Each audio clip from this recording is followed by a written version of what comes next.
এই যে দেখতে পাচ্ছেন এটা হচ্ছে সজনে পাতা। এই সজনে পাতাকে কিন্তু অলৌকিক পাতা বলা হয়, মিরাকেল ট্রি বা মিরাকেল লিফ বলা হয় এই পাতাকে। এটি পৃথিবীর সবচেয়ে পুষ্টিকর হার্ব। গবেষকরা সজনে পাতাকে বলে থাকেন নিউট্রিশন সুপারফুড এবং সজনা গাছকে বলা হয় মিরাকেল ট্রি। এই যে সজনে, এটা হচ্ছে মোরিঙ্গা পাউডারটা কিন্তু বর্তমানে যে পরিমাণে অনেক বেশি জনপ্রিয় হয়ে উঠেছে, গত কয়েক বছর আগেও কিন্তু এটা এত বেশি জনপ্রিয় ছিল না। তো এখন মানুষ বুঝতে শুরু করেছে যে এই পাতার যে অংশ, পাতা বলেন সজনে বলেন, দুটোই কিন্তু ব্যবহার উপযোগী, যে যেভাবে খেতে অভ্যস্ত। তো এটার কিন্তু অনেক বেশি উপকারিতা।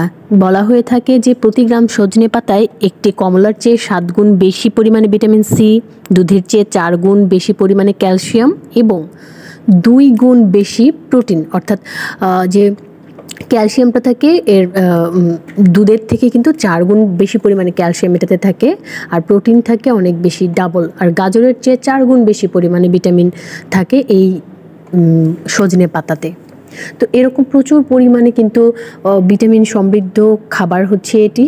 তো পালং শাকের চেয়ে 3 গুণ বেশি পরিমাণে আয়রন আপনারা এটাতে পাবেন। এটাতে প্রচুর পরিমাণে জিঙ্ক থাকে, যা অ্যানিমিয়া রোগীদের জন্য খুব বেশি উপকার আসে আর কি। এটি কোলেস্টেরলের মাত্রাকে নিয়ন্ত্রণ করে থাকে। এটি শরীরের সুগারের মাত্রাকে নিয়ন্ত্রণের মাধ্যমে ডায়াবেটিসের মতো কঠিন রোগের বিরুদ্ধে কাজ করে থাকে। এছাড়াও কিন্তু এর অনেক বেশি উপকারিতা রয়েছে। বিভিন্ন মানুষজন বিভিন্নভাবে এটা খেয়ে থাকে। অনেকে এটাকে ভর্তা করে খায়, অনেকে এটাকে শাকের মতো ভাজি করে খায়, আর সজনেটা অনেকে ডালের সাথে খায়, শুটকি দিয়ে খায়, মাছ দিয়ে খায়, যে যেভাবে খেতে পারে বা যে যেভাবে খেয়ে অভ্যস্ত, যার যেভাবে পছন্দ, মোট কথা সেভাবেই খায়। আর এই গাছ লাগাতে কিন্তু খুব বেশি পরিমাণে পানির প্রয়োজন হয় না, কোনো রকম কোনো কিছু এলিমেন্টসের প্রয়োজন হয় না। একটা ডাল আপনি জাস্ট পুঁতে দিলেই কিন্তু হয়ে যায়। এখন কিন্তু উপযুক্ত সময়, সামনের এপ্রিল মাস আসছে। এপ্রিল মাস হচ্ছে এটা রোপণের জন্য পর্যাপ্ত পরিমাণে সঠিক সময় আর কি।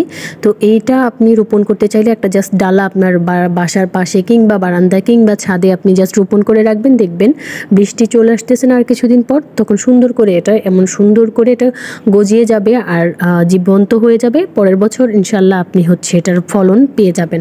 এছাড়াও সজনা কিন্তু শরীরের রোগ প্রতিরোধ ক্ষমতা বৃদ্ধি করে, রক্তে সুগারের মাত্রা নিয়ন্ত্রণে রাখে, লিভারকে সুস্থ রাখে, রক্তে কোলেস্টেরলের মাত্রাটা কমায়, হাড় এবং দাঁতের সুরক্ষায় ভূমিকা রাখে বেশ। আর্সেনিক পয়জনিংও কমাতে কিন্তু সহায়তা করতে পারে এই সজনা। রাতকানা রোগ প্রতিরোধে বিরাট ভূমিকা পালন করে এটি। প্রোটিনের ঘাটতি তো পূরণ করেই, এমনকি খুশকি দূর করে। আপনার মাথায় যদি খুশকি হয়, আপনি কিছুদিন এটা সেবন করে দেখতে পারেন। খুশকি দূর করবে এবং চুল পড়া কমাতে সহায়তা করে। অনেকে নাকি এটাকে ভর্তা করে খায়, আমার ঠিক জানা নেই এটা কীভাবে ভর্তা করে খায়। অবশ্যই যদি কারো জানা থাকে কমেন্ট করে জানাবেন, আমি একবার হলেও ট্রাই করব। আমি শুধু কেবলমাত্র ভাজি করে খেয়েছি। বর্তমানে কিন্তু মোরিঙ্গার চাও পাওয়া যায়, আপনারা চাইলে কিন্তু সেটাও ট্রাই করে দেখতে পারেন। আর সজনের গুঁড়া তো পাওয়া যায়। আজকে এমন একজনের সাথে পরিচয় করিয়ে দিব যিনি হচ্ছে অনেক বছর যাবত, প্রায় 15 বছর যাবত এই সজনের চাষ করেন। আমরা তো একটা দুইটা গাছ করি, এই ভদ্রলোক হাজার হাজার সজনের চাষ করে থাকেন। সজনা গাছ যখন ইচ্ছা তখনই লাগান দেবে। সজনা গাছ এই যে মাজায় কাইটা 3 ফিট পরিমাণ মাথায় রাখা এবার কাইটা লাগাইতে হবে। যখন লাগাইবেন তখনই হবে। 1 বছর পর ফল দেবে ইনশাল্লাহ।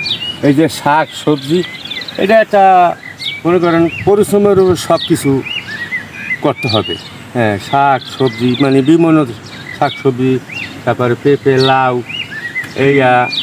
পানিকাদি সার, গোবর, মাটি, এগুলো সব দিতে হবে।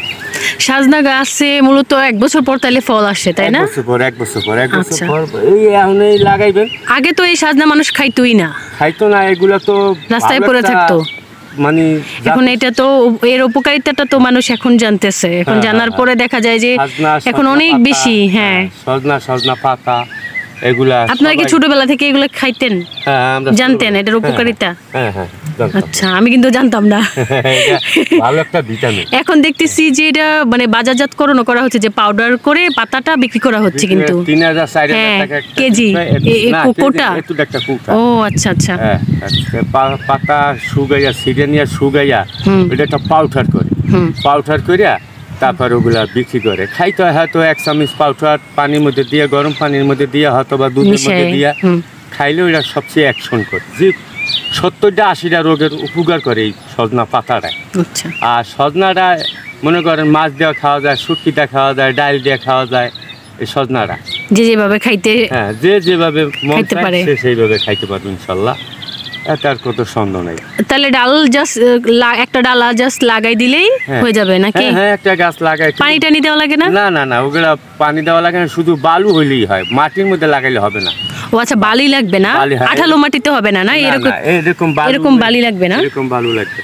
আর ও, যদি আচ্ছা, মনে আচ্ছা। করেন যদি গ্রামের দেশে নিয়ে লাগা যদি হ্যাঁ। মাটি থাকে, হুম। তা এতখানি পরিমাণ গর্ত করে ওখানটা বালু দিতে হবে, বালু দিয়ে তারপরে কাইটা লাগাইতে হবে। ও আচ্ছা আচ্ছা। সজনা বাংলাদেশে তো চিনতই না। হ্যাঁ। হ্যাঁ আচ্ছা, সজনা তো এখন দেখি বাজারেও অনেক বেশি পাওয়া যায়, তাই না? হ্যাঁ হ্যাঁ হ্যাঁ, এখন সময়। বাজারের সবচেয়ে দামি সবজি কিন্তু এখন সজনা। সজনা, হ্যাঁ, সজনা। সজনার কিন্তু আবার কয়েক ধরনের রয়েছে। আমি দেখেছি 2 ধরনের। একটা হচ্ছে এরকম একটু লালচে লালচে দেখতে, আর একটা হচ্ছে একদমই গ্রিন কালারের দেখতে। তো অনেকে বলে থাকে যে লালচে লালচে যেটা সেটা হচ্ছে 12 মাস পাওয়া যায়, আবার 12 মাসিও পাওয়া যায়, এরকমও সজনা রয়েছে। তো আপনারা কিন্তু এই সিজনে অবশ্যই চেষ্টা করবেন আপনার হাতের কাছে একটা ডালা হলেও পুঁতে দিতে, যাতে করে পরবর্তী বছর আপনি এটার ফল নিতে পারেন।